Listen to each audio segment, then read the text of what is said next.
Également sur votre livre qui tourne autour de votre combat de toujours, qui concerne la Mauritanie, la lutte contre l'esclavage. Il a débuté quand vous avez appris que votre grand-mère a été vendue comme esclave, la première femme de votre mari également. Vous aviez alors 10 ans. La première femme de mon père. De votre père, pardon. Vous aviez alors 10 ans.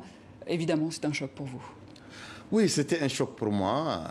Et effectivement, ça a changé ma vie d'enfant parce que j'avais donné une promesse à mon père, un serment.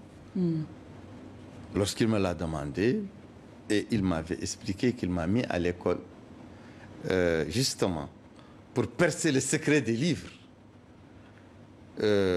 qui codifient l'esclavage chez nous et pour m'opposer à l'esclavage, ce que j'ai fait.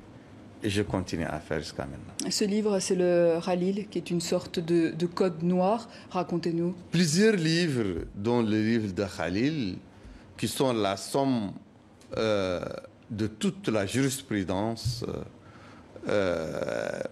des États musulmans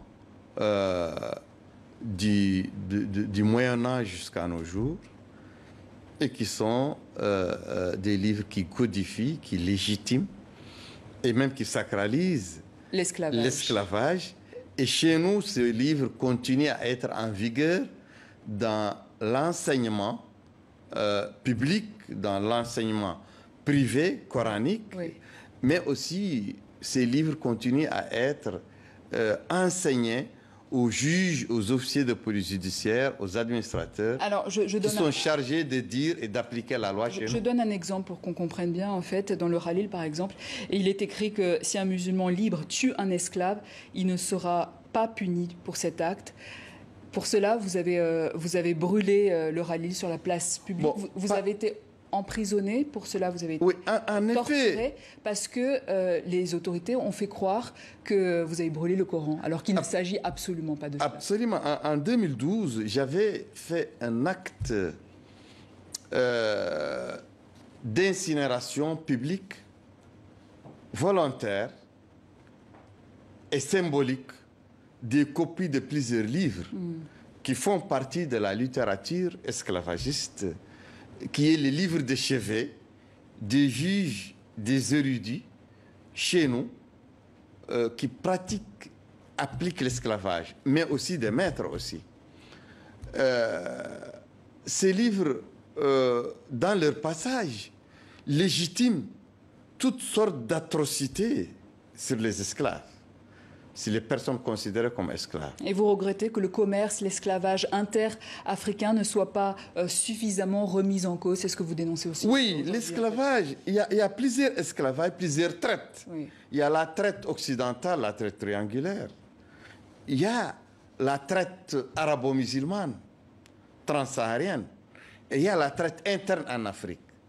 Ce qui est grave, c'est que les fondateurs, les pionniers de la lutte contre l'esclavage transatlantique, contre l'apartheid, contre le colonialisme, contre l'impérialisme et pour les indépendances, ces pionniers ont totalement omis et passé sous silence l'esclavage qui se pratiquait entre Africains et qui est antérieur à tous les esclavages, mais aussi la traite orientale, la traite arabo-musulmane, qui a aussi saigné l'Afrique, la traite atlantique. Et un pouvoir qui collabore avec les pays occidentaux, vous dites, et qui creuse en fait les inégalités, la pauvreté, c'est ce que vous dites. Absolument, absolument. Tous les Il nous reste plus que quelques secondes, monsieur. Oui, absolument. Tous les pouvoirs issus de l'indépendance, oui, dans leur grande majorité, en tout cas les pouvoirs actuels, ont collaboré, une collaboration avec l'Occident qui passe sous silence les inégalités internes dans le pays, les esclavagismes internes dans le pays, et qui permettent aux groupes dominants qui ont bénéficié de cette position dominante depuis les traites internes, les traites orientales, les traites occidentales, depuis le colonialisme et l'indépendance jusqu'à maintenant, au détriment de la plèbe. Qui est la communauté des dominés. Biram Da Abeid et le pacte de la Renaissance, livre signé Tania Tinoko et qui sortira le 7 octobre prochain. Merci beaucoup. Merci, madame.